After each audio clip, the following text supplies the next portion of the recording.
PhD research and teaching experience, along with the supervising research and postgraduate and doctorate level. His vision has played a crucial role in converting Sarsies University as Center of Excellence. Thank you so much.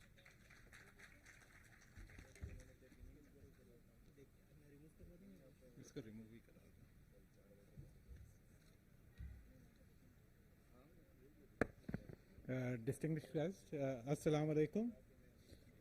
यहाँ पे बहुत सारी बातें हुई कि किस तरह से एक दूसरे के साथ मिलकर काम करने की बहुत सख्त ज़रूरत है, और देखा जाए तो सबसे बड़े स्टेक होल्डर इसमें जो सारी बातों के अंदर आते हैं। This is the sequence of my presentation, लेकिन बहुत सारी चीज़ें शायद मैं टाइम की लिमिटेशन की वजह से गो थ्रू ना कर पाऊँ। एक आइडिया जो कि 2 साल पहले इनिशिएट हुआ, और आज जिस आइडिया ने यहाँ पे एक पहला फेज़ कंप्लीट किया है, और इससे ही पता चलता है कि सिर्फ इसको इनिशिएट करने में और मकाम तक पहुँचाने में बहुत सारे स्टेक होल्डर शामिल थे। और आज जो यहाँ पे बहुत सारों ने प्रेजेंट किया है और जो बातें की हैं, तो बहुत ज़्यादा अगर हमें इनोवेटिव सिस्टम पे जाना, इकोसिस्टम पे जाना है, तो सारे एक स्टेक होल्डर्स को मिल के साथ करने की बहुत सख्त ज़रूरत है। और सबसे बड़े एक स्टेक होल्डर है इसमें यूनिवर्सिटी है। So university has play a very important role for this innovative ecosystem. अभी तक हमारा जो यूनिवर्सिटी का रोल रहा है, ज़्यादातर एक नॉलेज को डिलीवर करने का रहा है कि आए यूनिवर्सिटी में पढ़ें और चले जाएं। लेकिन अब जैसे जैसे आप देख रहे हैं कि eventually the role of university is changing. ख़ास तौर पे पिछले सालों से, पिछले 10-15 सालों से ज़ाहिर है कि कॉन्सेप्ट जैसे मैडम ने बताया कि वो जब वो वहाँ पे 2000 में गई तो एक बिल्कुल ही डिफरेंट किस्म का माहौल उन्हें मिला।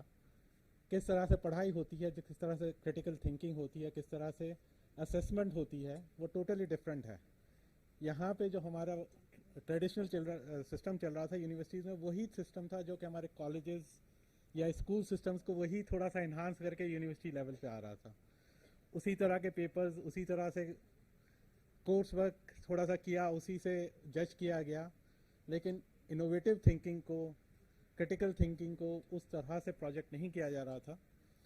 लेकिन इवेंचुअली ज़ाहिर है कि, और जिस तरह से टेक्नोलॉजी ने हमने देखा है कि from the last few years, हाँ ठीक है, कि जिस तरह से टेक्नोलॉजी ने चेंज लेके आए हैं हमारी ज़िंदगी के अंदर। और इफ़ यू लुक एट जो यहाँ पे सीनियर्स होंगे, लास्ट 40 to 50 ईयर्स में जो पहले जो सिस्टम चल रहे थे और आज के सिस्टम में, वो ज़मीन आसमान का डिफरेंस है। और ख़ास तौर पे जो हमारी, जिसे हम जी जनरेशन कहते हैं, उसकी थिंकिंग, उसकी वर्किंग इज़ टोटली डिफरेंट जो हम पिछले सालों के जो हमारे बहुत सारे यहाँ पे सीनियर्स बैठे हैं उनके लिहाज से। और जो चीज़ पहले सालों में होती थी, अब वो महीनों में चीज़ें चेंज हो रही हैं।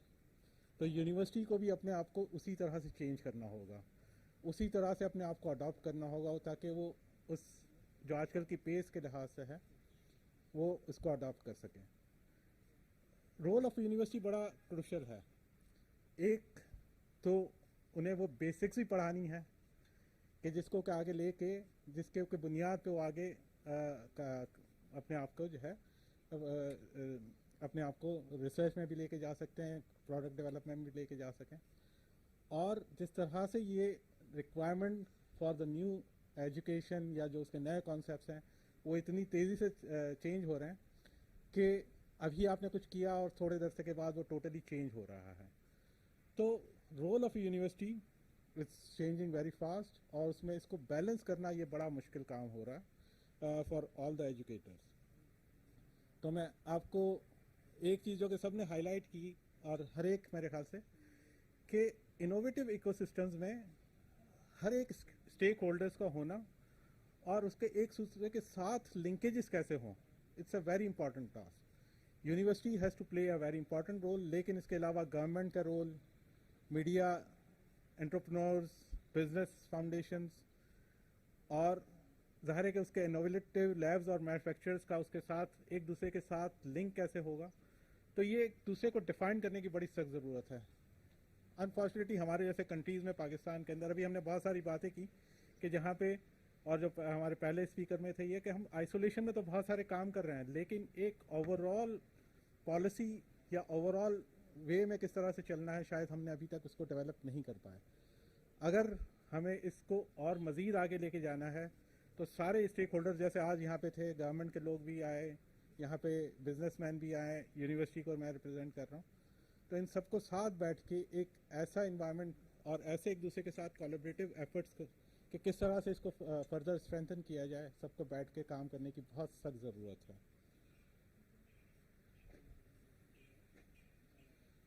दूसरा एरिया जो कि आजकल के लिहाज से बहुत ज़रूरी है, इसलिए कि आप सब तो जानते होंगे कि सस्टेनेबल डेवलपमेंट गोल्स जो है,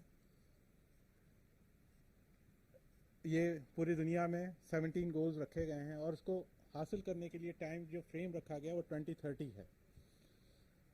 और कोई भी इनोवेशन अगर हमें करनी है उन सस्टेनेबल डेवलपमेंट गोल्स को लेते हुए, ताकि हम उसको अचीव कर सकें और उसको सस्टेनेबल बना सकें, तो कोई भी नया आइडिया है हमें उसी के तरह से इसको मोल्ड करना होगा कि वो सस्टेनेबल भी हो। हम बहुत सारी चीज़ें कर जाते हैं और देखते हैं कि वो आगे सस्टेन नहीं कर पाती। तो इन गोल्स को साथ लेके हमारी जो नए आइडियाज़ हैं, तो मैं आज की प्रेजेंटेशन थोड़ा उसी के क्विकली में रेफ़र करूँगा।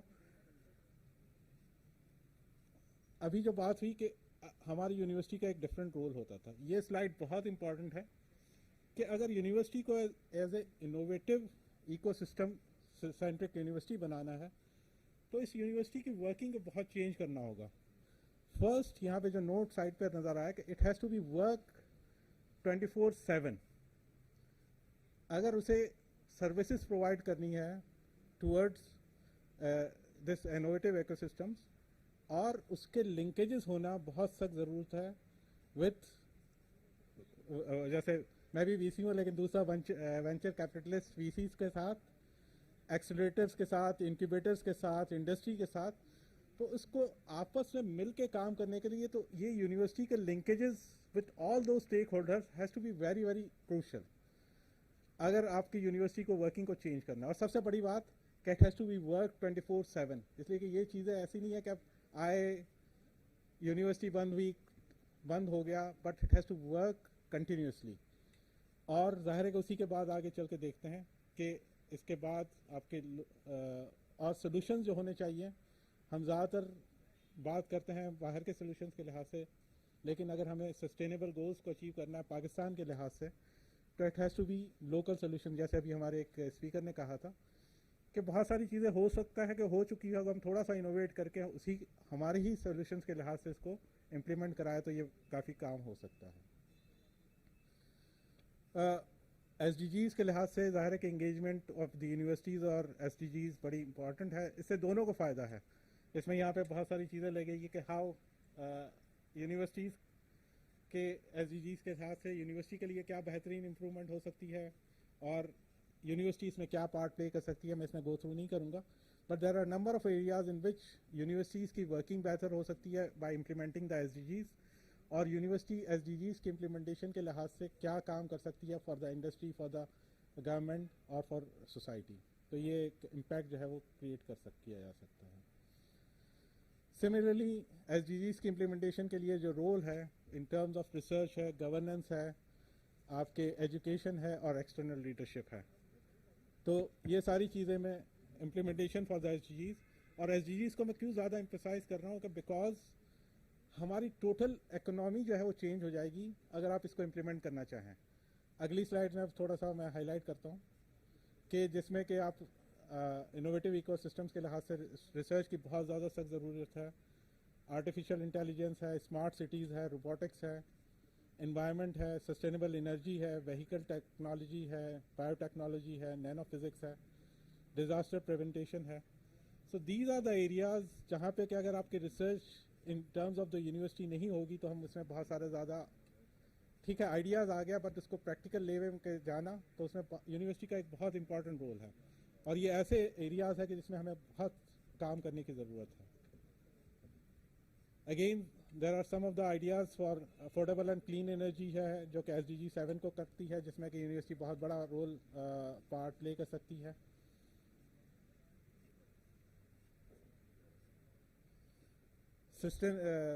again, SDG 11 has sustainable cities and communities. So these are some of the areas. Again, with the paucity of time, मैं इसमें ज़्यादा डिटेल में नहीं जा रहा. Just quickly highlighting those things. Similarly, climate action है, which is a very pressing area. कि आजकल के पाकिस्तान के लिहाज से जैसे हम climate change को देख रहे हैं. Here we have to work together. Similarly, possible long-term ICT collaborative projects हैं, smart agriculture, telemedicine, और ये ज़्यादातर हमारे अपनी सोसाइटी के लिए बहुत इम्पॉर्टेंट है. Air pollution, health monitoring, sustainable energy, development of smart cities. These are some of the SDGs linking with how the research from the university can be beneficial. यहाँ पे हाईलाइट किया गया है कि किस तरह से हम इसके और which SDGs relate to which area, यहाँ पे थोड़ा सा उसको हाईलाइट किया गया है. वही रिसर्च की जो पार्ट है university can play.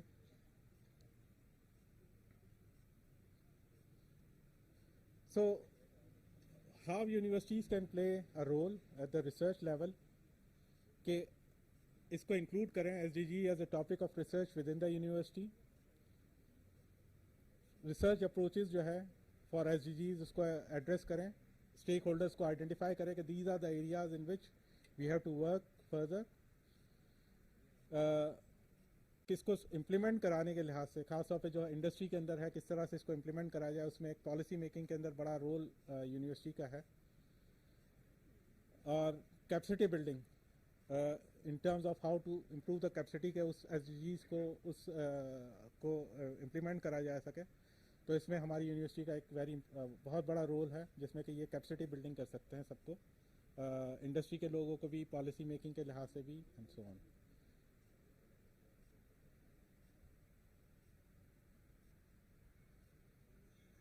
So these are the steps which you have to take by the university कि किस तरह से इसको जो है वो इनोवेटिव प्रोसेस को इंटीग्रेशन के अंदर लेके आ सकते हैं using the SDGs.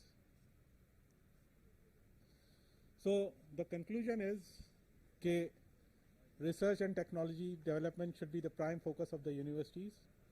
Identification of the problems, इसको कैसे आगे लेके चलना है, कौन कौन से स्टेक होल्डर्स को इन्वॉल्व करना है. आइसोलेशन में अब ये काम नहीं हो सकते. वी हैव टू इंक्लूड, जैसे मैंने वो स्लाइड बताई थी कि यूनिवर्सिटी का क्या रोल होना चाहिए फॉर इनोवेटिव इकोसिस्टम के अंदर पार्ट प्ले करने के लिहाज से. नॉट जस्ट नेशनल बट के इंटरनेशनल कोलैबोरेशंस भी बहुत सख्त ज़रूरत है, कि बिकॉज बहुत सारी चीज़ें हैं कि जहाँ से हमें जो स्टैंडर्ड्स हैं उसको अगर हमें 2030 तक उसको इम्प्लीमेंट कराना है तो उसके लिए बहुत ज़रूरी है कि हमारी इंटरनेशनल लिंकेजेस भी हों. और अभी जैसे हाईलाइट हुआ कि बाहर से तो वेंचर कैपिटलिस्ट बहुत ज़्यादा इन्वेस्टमेंट कर रहे हैं, लेकिन हमारी लोकल इंडस्ट्री या लोकल बिजनेसेस हमारे ही यूनिवर्सिटीज़ में इतनी ज़्यादा इन्वेस्टमेंट नहीं कर रहे हैं.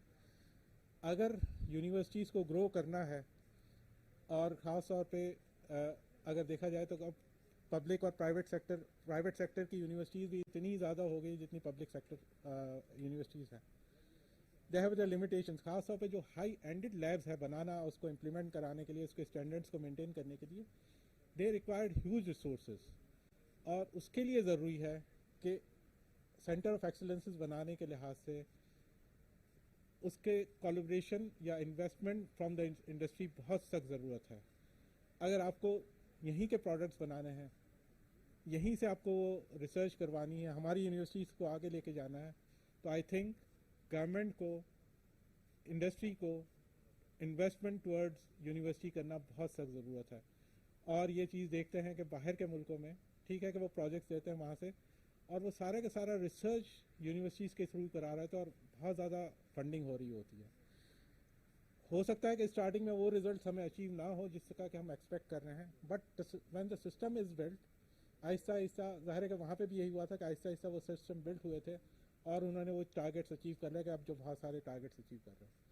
But we have to start somewhere, और मेरे ख्याल से ये बहुत नीड ऑफ द आवर है कि गवर्नमेंट को भी, बिजनेसेस को भी, दे शुड उसके साथ जो है वो इन्वेस्टमेंट करें यूनिवर्सिटीज़ के अंदर, खास तौर पे डेवलपमेंट ऑफ द रिसर्च उसके लिए इन्वेस्टमेंट की बहुत ज़रूरत है।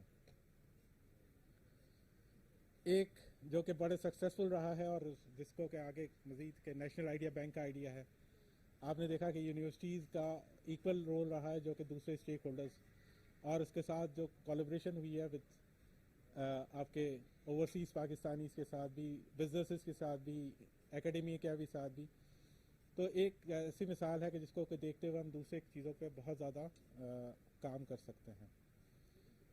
And this is my conclusion is, और मैं शुक्रगुजार हूँ कि मुझे मौका दिया गया इस ऑर्गेनाइजर्स की तरफ से, although sir Syed university partner, लेकिन जिस तरह से बाकी सारे सब ने मिलकर इसमें काम किया है, तो ये अगर इसी को हम कंटिन्यू करें, इसी में आपकी सपोर्ट रहे, तो हम इसको और मज़ीद आगे बेहतर लेके जा सकते हैं। Thank you.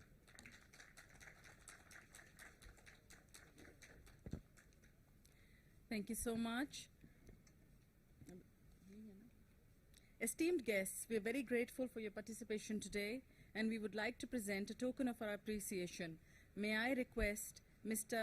Anwar Khan, founding member Aspire, on the stage, Mr. Syed Mahmood Masood, President Sir Syed Memorial Society, on the stage, and Dr. Rabia Noor Inam, Program Director NIB, on the stage, please. Kindly we have